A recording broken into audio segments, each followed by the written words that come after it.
Well, hello! Welcome back to my channel. Just Shauna here to talk about some friggin' books I bought. And some that were given to me, but mostly that I bought. And yeah, it's funny because I literally just uploaded my 2020 book budget check-in video where I already said that I was probably going to surpass what my budget was, and I did. It's fine. I already filmed this video also, but then the day that I filmed it, one more book came, and then the next day, yesterday, two more books came, and I was like, there's still one that I'm waiting on that hasn't arrived yet that I ordered, but that one I don't think is coming until Friday or Saturday. It's Tuesday, so I'm just gonna film it now. And I wanted to preface, I was gonna maybe do a whole video, a whole discussion about this, but I don't know, I have some things to say about it, but not like a whole video's worth, I don't think. And I will post, if I can find it, the Twitter thread that kind of spurred this, and in this Twitter thread you can see people giving their perspective on it. Being an international, either booktuber or booktube viewer, and international speaking from an American or North American perspective, right? Because it's very US and Canada as well, but centric, booktube in general is. And I think a lot of that is, just kind of how media is in general. A lot of it is very US centric, but also and this is part of this privilege that we have being in the US or in Canada, but definitely in the US, is that the large majority of publishers, especially specifically for mainstream books or books that you see people talk about a lot on BookTube or on Book Twitter, Bookstagram, etc., a large majority of those, are published here in the United States.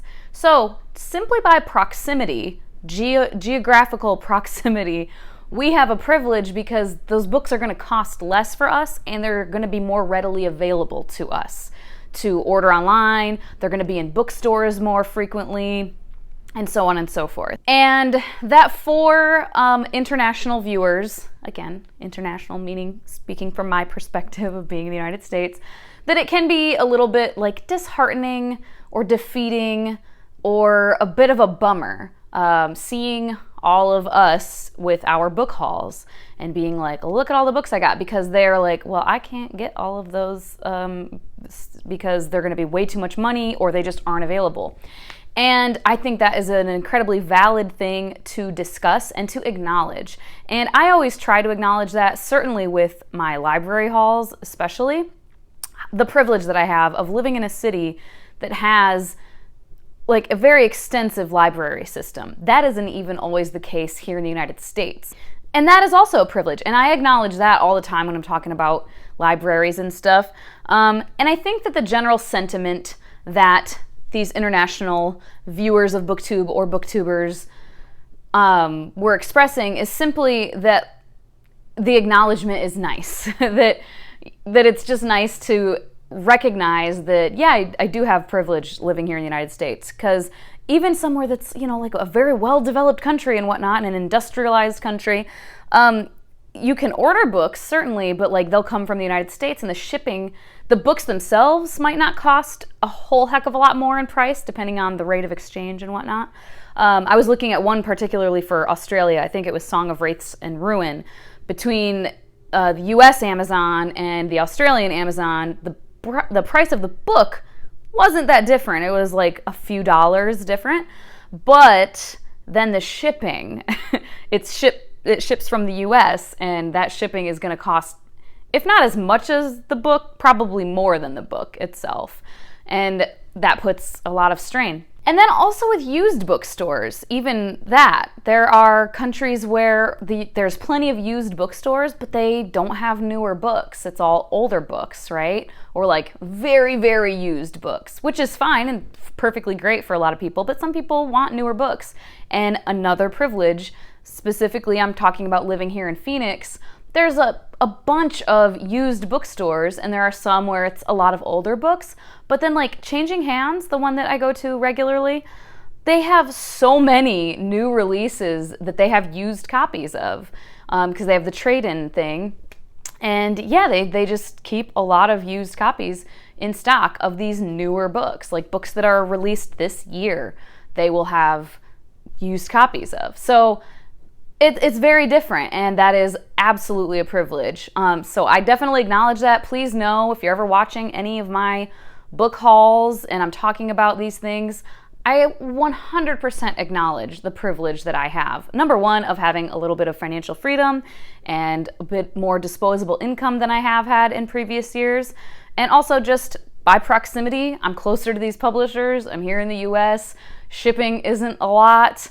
If I buy online, and I have more options. I have a lot more options. All of that being said though, if anyone ever were to come to, and this hasn't happened, but I've seen it happen to other people, if anyone were to come in my comments and try to shame me for posting a book haul or make me feel bad about this privilege that I just inherently have by living in the United States, I'm not here for it. It's my money. I'm spending it how I want. How other people spend their money is how they want to spend their money. If someone feels resentment, feels like it's not fair, or has the urge to try to like guilt someone about buying books, I would say look within yourself about why you're feeling that way and deal with that on your own, because it isn't other people's jobs to make you feel better by changing their behavior or changing their habits or their hobbies.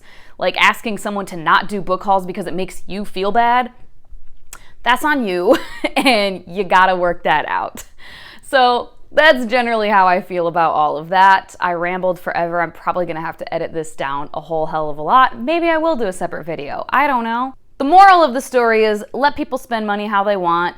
But if you are someone who has the privilege of having a lot of options and financial freedom, acknowledge that you do have that privilege, and I feel like we'll all be happy, right?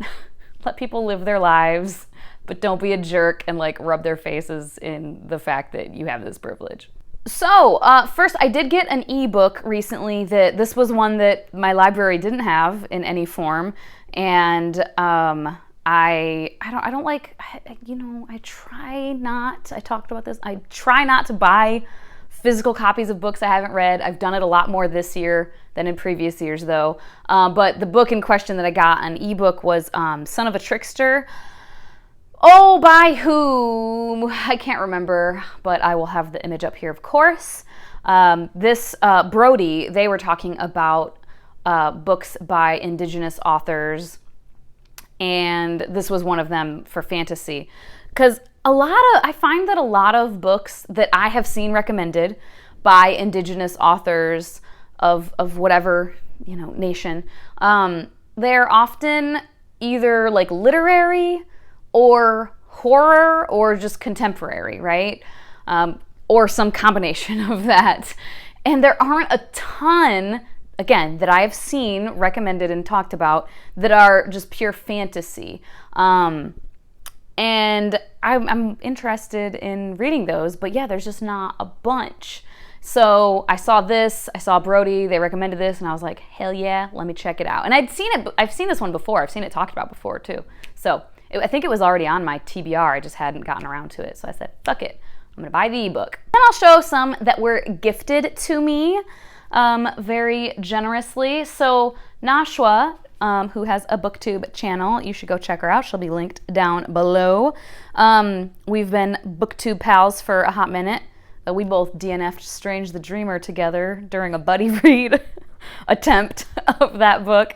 And Nashua has sent me books before, and she sent me these postcards. She lives in Pakistan, and she found another Wuthering Heights edition that she wanted to send to me, and she sent me a couple more. So this was the one that she sent to me, and this is a UK edition, to my knowledge. It's Pan Macmillan, Macmillan Popular Classics. So yeah, really cute. I've seen this one before, and I did indeed want it, and she found it for like a good price. And then she also knows that I am trying to collect editions of this book, and it's the same edition, The Great Gatsby, and love that, super cute. And then she sent me this Pakistan edition of Wuthering Heights that is only published and sold there. And so that is really cool. I'm so excited. Like, love that. But yeah, I'm just like, she's so sweet. And then this book was sent to me. This is an ARC sent to me by the author. I haven't picked it up yet, but it's the next one I'm going to pick up, and that is The Cyborg Tinkerer by Meg Latour. Gwendolyn Grimm intended to seduce men and women across the galaxy while working as a ship tinkerer on the finest vessels of the Crescent Star system. Alas, terminal illness is a buzzkill. When a life-saving opportunity struts into her life, dressed in a pinstripe suit, she is made an offer she can't refuse: become a cyborg and work as a tinkerer for Cirque de Borg, the once renowned cyborg circus. But laws have banned the creation of new cyborgs, and it could mean execution if she's caught. Ticket sales are falling. The circus announces a competition to determine which acts will perform for the Emperor on his home planet. Could save them from bankruptcy, but it has deadly consequences. When she falls for both the man running the competition and a woman competing in it, she must decide who to protect. But can she risk having to harvest the people she loves the most? And this is not a gift of a book, but it's a bookish gift. And I posted this on my Instagram, and I'm just so in love. Elle got this for me for my birthday, which is coming up this weekend, actually. I always feel weird, like, when I mention Elle, because I've seen people be, like, snarky about booktubers, like, oh, you're name dropping your, like, popular booktuber friends.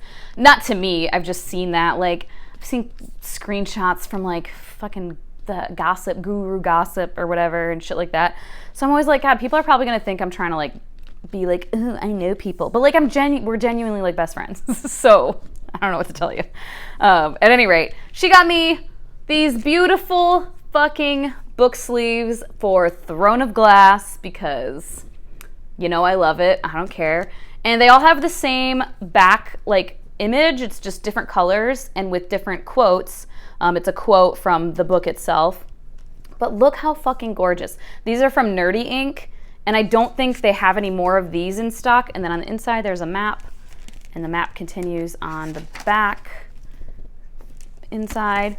Yeah, I love these though. Like, she showed me a picture ahead of time when she told me that she got me these, and I was like, oh my God, those are beautiful. And then they got here, and I opened it, and I was just like, oh my God. Like, they're so pretty. I'm not gonna get all of them out right now because that'll take forever. I'll put the picture up though of like all of them that I took. And there's one for the Assassin's Blade that I don't have in hardcover yet. So once I get that, I'll put that up there. Yeah, I'm so excited. Oh, they're so pretty. I love them. I was just so angry about the Kingdom of Ash cover, and I bitched about it, like, and she knew that I hated it. And I think that's kind of what spurred in her mind, like, oh, she would probably like these. And I was like, fuck yes, I do. Those are beautiful. So all right, now the books that I bought for myself, the physical books. The first up, okay, I thought this was different. So I had Malice, right? And I read it recently, and I had this fucking amazing big ass floppy paperback, right? Love it. And like it opens, I don't mind breaking spines, but like this one, you can open it all the way and it doesn't break the spine. Like, it's beautiful. And then I saw like there's 4 books in the series, and I saw a box set of all 4, and I was like, oh shit, let me get that. It was a good price. Yeah, it's like the trade paperbacks or something, or I don't know if this is like the mass market paperback for these. So yeah, I was kind of like, oh, they're not they're not all, they're like sort of floppy, but not like this. Like, this is so floppy. These probably would be if the cover was different. This is like this shiny and it's a little harder, whereas this is like matte and more pliable. I don't know. At any rate, I got all of them. Here's the other 2. Yeah, I mean, I'll probably keep these, but who knows? Maybe later on down the road, I'll get all of them in the bigger one. I mean, the bigger one's a little hard to hold, honestly, while reading, so maybe I'll just stick with these. But yeah, I got all 4 of them: Malice, Valor, Ruin, and Wrath. And then from Antoine Bandelli, who I have talked about before, I have read arcs of a couple of his books, and then he kindly sent me the, where is it, up there, Sea and Sky by Sea and Sky, I talked about recently. And so so far he has, oh God, how many? He has quite a few books and short stories in the Essoan world that I talked about before. And this is a collection of the short stories, Demons, Monks, and Lovers. So Antoine Bandele and Matthew Chapman and Callan Brown, Lost Tales from Essoan. Isn't this such a cool cover? I love it. And he has a new, I think it's a short story or a short story collection. I fucking just saw the email. That is also in this world of Essoan, and he described it as that Hustlers movie with J-Lo, but with like fairies and stuff. And I was like, excuse me, sign me the fuck up. Like, I need this immediately. Yeah, I'm excited to get more into this world because I just love this world. It's so cool. And then recently I read an arc of Dominion, which is, oh God, I can't remember the full title. It's an anthology of speculative fiction from African authors and authors of like the African diaspora. I always say diaspora, which I don't think is right. I think it's diaspora. Tomato, tomato? Or no, I don't know.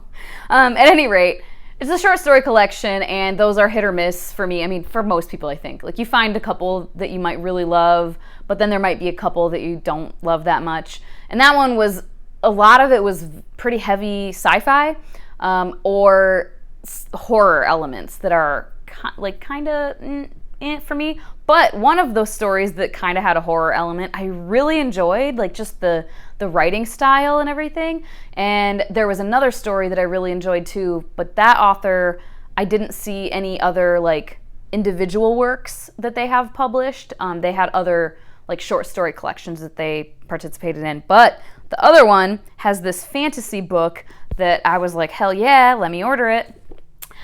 David Mogo God Hunter by Suyi Davies Okungbowa. I hope that's correct. I found like one thing online where they pronounced it, but it wasn't like from the author, so please forgive me if that is not correct. It could be Okungbowa. It says on the back, a Nigerian Harry Dresden. I have not read the Dresden Files, but I'm like interested in it. It says, Lagos will not be destroyed. The gods have fallen to earth in their thousands and chaos reigns. Though broken and leaderless, the city endures. David Mogo, demigod and god hunter, has one task. Capture two of the most powerful gods in the city and deliver them to the wizard gangster Lukman Ajala. No problem, right? It's a debut. On Goodreads, it is like shelved as adult fantasy. So, and it's also described as being like god punk, and that sounds fun. I don't know. Yeah, and this cover, like, are you kidding me right now? It's so pretty. Yeah, I'm like genuinely really excited to pick this up. I hope it's as good as I want it to be. And then I bought this whole series, but the second book in the trilogy is the one that I'm waiting on, so I can't continue the series just yet. But that is A Promise of Fire, and this one is Heart on Fire, and this by Amanda Bouchette, and this is the Kingmaker Chronicles. And book 2 is A Breath of Fire, I believe. But yeah, so I'm excited to continue with this series once I get the second book. And then finally, I had pre-ordered this, and I don't know what happened. I don't know, because I pre-ordered it from Barnes & Noble, but they canceled it, and I didn't realize it for months. I talked about this before. And that is Age of Empire by Michael J. Sullivan. This is book 6, the final book of the Legends of the First Empire series. And I don't know if it was something to do with the whole self-publishing thing, because he had to self-publish the last 3 books in the series. I don't know if it had something to do with that, like, and why it was canceled. I ended up just ordering it directly from him, which is cool, because then it came signed anyway, and has a nice little bookmark, which I don't use bookmarks like this, but it's fine.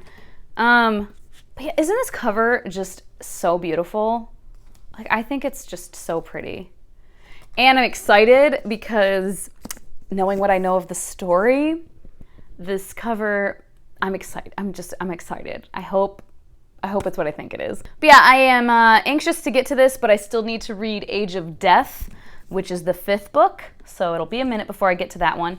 And then also while I was there on his site, I picked up the next paperback that is available, Age of Legend, which is book 4. I have read this one, but I like to have the paperbacks for rereads. So yeah, which I might just do a reread of the series before I pick up books 5 and 6. I don't know, which probably wouldn't be till next year. But it's such a huge world and like such an epic that I just know there's stuff I've forgotten, and I don't like to go into the finale like not having a full grasp on things. You know what I mean? So that's it, I think. Is that it? I'm like looking because I had put some up. That's it. All right, there we have it. Let me know if you have read any of these, have thoughts that you'd like to share. If not, leave an emoji if you just want to say hi. As always, thank you so much for your time. Hope that you guys have a wonderful day, and I will talk to you later. Bye-bye.